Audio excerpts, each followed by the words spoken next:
السلام عليكم ومرحبا بكم في لولو تشانيل.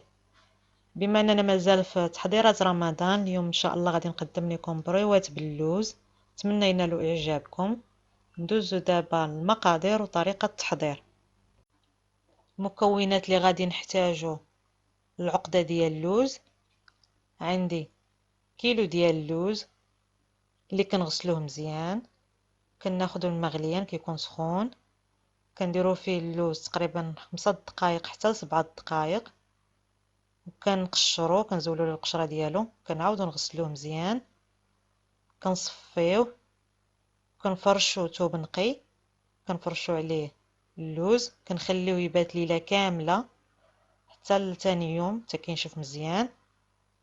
انا هنا قاسمه على جوج، خديت 300 غرام خليتها هكذاك، و700 غرام قليته في الزيت، وكنخليه حتى كيستقطر مزيان من هذاك الزيت وعاد كنستعمل. غنحتاجو 300 غرام. كيلو اللوز كنديرو فيها نص كيلو ديال سنيده، ولكن لانه غنعسلو باش متجيناش حلوه غنستعمل غير 300 غرام ديال السكر سنيده. عندي نص معلقه صغيره ديال المسكه مطحونه مع شويه ديال السكر، عندي معلقه صغيره ديال القرفه، 3 المعالق كبار ديال الماء الزهر، وعندي 2 معالق كبار ديال الزبده دايبه. عندي هنايا اللوز غادي نطحنو مزيان، غادي نطحن اللوز المقلي هو الاول، ومن بعد غادي نطحن اللوز اللي عندي عادي ما مقليش، غادي نطحنهم هما والسكر سنيده، غادي نطحنهم مزيان ونعاود نرجع لكم. ها هو اللوز بعد ما طحنته، هذا اللوز المقلي كيجي بحال هكذا، وهذا اللوز الثاني تا هو اللي طحنته مع السكر كيجي معلق بحال بهذا الشكل هذا. غادي نخلطوا اللوز مع بعضياتهم،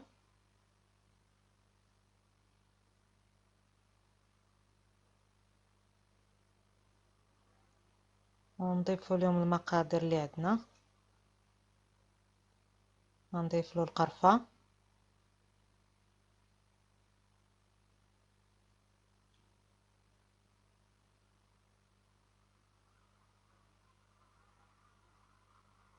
والمسكه الحره،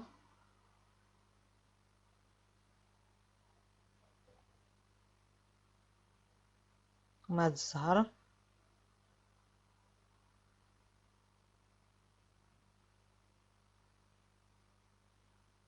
والزبده. الزبده كنصفيوها من الحليب كنضيفوه. انا ما طحنش السكر سنيده كامله مع اللوز، هذاك الشيء اللي تبقى لي ولا غنضيفو دابا.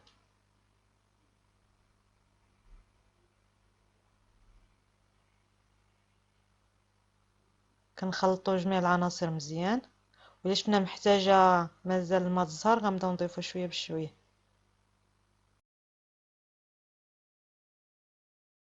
انا زدت لها ثاني 4 معالق ديال الماء الزهر، كنعجنوها مزيان حتى كنحصلوا على عقده بهذا الشكل هذا.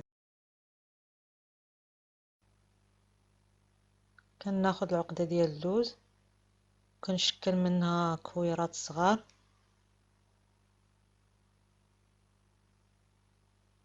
بهذا الشكل هذا.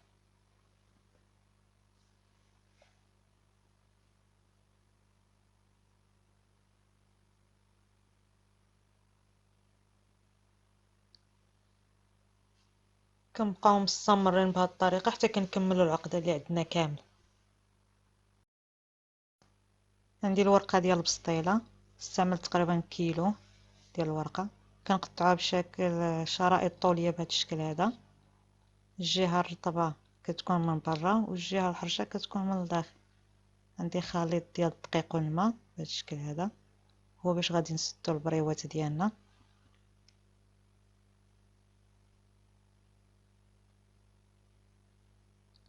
كناخدو الورقه كنديرو فيها كره ديال اللوز، كنجيبو الطرف ديال الورقه كنحطوها في النص ديال الكره، كنضغطو عليها شويه باش تجينا مبسطه، وكنضغطو كنعمرو الجوانب باش ما يجيوناش فارغين.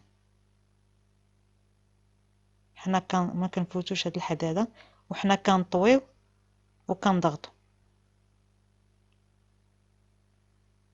كنحاولوا نوصلوا العقده للجوانب. كنعاودو نطويوها الجهه الثانيه.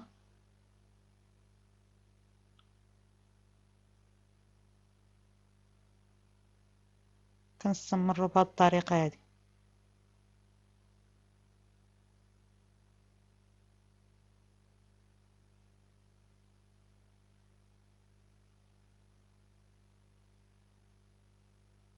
الطرف ديال الورقه كنديروا الخليط ديال الدقيق والماء باش نسدوه.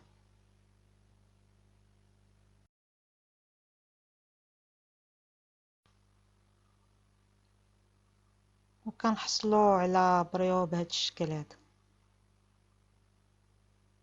نعاود نوريكم الطريقه مره ثانيه. كنجيبوا الطرف ديال الورقه في النص ديال الكره وكنضغطوا.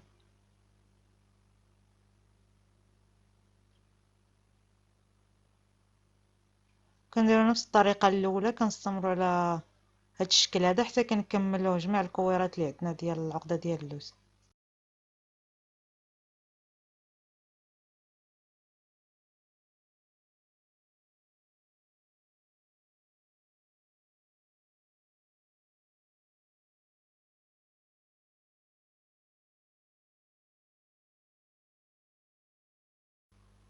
هاي بعد ما كملت البريوات كاملين كيجينا بهذا الشكل هذا. انا غادي نخليهم ليله كامله حتى لثاني يوم عاد غادي نقليهم. كتشمع لينا الورقه، ومن بعد ما كنقليهم كتبقى لينا الورقه مقرمشه.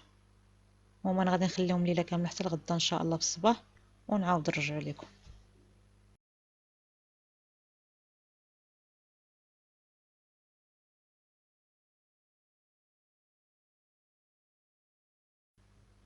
هما بعد ما خليت البريوات ديالنا ليله كامله، دابا غادي ندوزو نقليهم. كنديرو مقلاه فيها الزيت على نار متوسطه، كنخليو الزيت حتى كتسخن مزيان، كنقصو شويه من النار، كنبداو نوضعو البريوات ديالنا. خاص الزيت تكون سخونه باش البريوات ما يتحلوش لينا. الا كان الزيت بارده وديرنا البريوات كيبداو يتحلوا.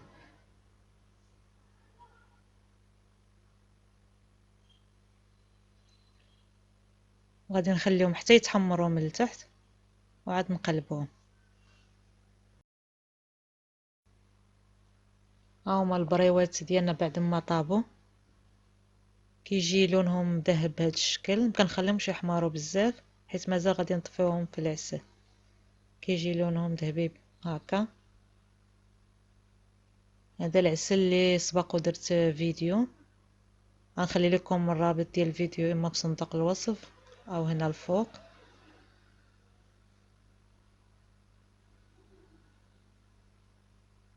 كنوضعوا البريوات ديالنا في العسل.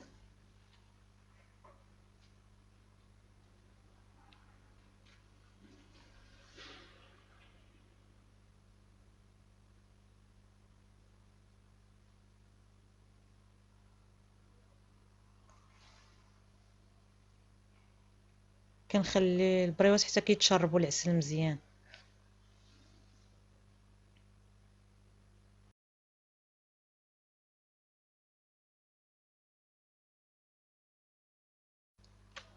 من بعد ما كيتشربوا العسل مزيان كنديرهم في شي صفايه او في شي كاس بحال هكذا، وكنخليهم حتى كيتقطروا مزيان من العسل. هو بعد ما كملت البريوات غادي نخليهم حتى يتقطروا مزيان من العسل قبل ما نديرهم في طبق التقديم. وهذا الشكل النهائي ديال البريوات ديالنا، بالصحه والعافيه.